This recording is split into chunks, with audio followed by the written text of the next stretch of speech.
Au sortir de la Première Guerre mondiale, en réalité pendant la Première Guerre mondiale, on va inventer tous les outils qui composent aujourd'hui l'agro-industrie.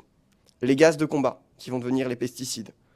Les barbelés, qui vont encercler les champs et remplacer les haies. Les nitrates, qui d'abord servent à fabriquer des bombes et ensuite servent à fabriquer des engrais.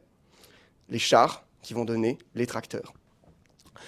En réalité, ce qui se passe durant la Première Guerre mondiale, c'est aussi qu'on envoie toute la population rurale de l'Europe dans les tranchées, se faire massacrer.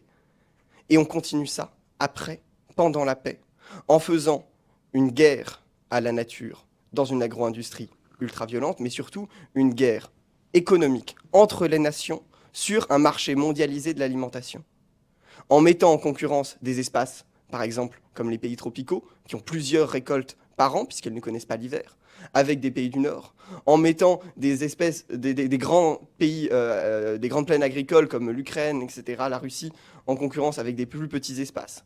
Et donc, en encourageant cette course, cette guerre, non seulement à la nature, mais entre les nations, entre les agriculteurs, à la productivité, on arrive à une destruction massive du vivant partout sur Terre,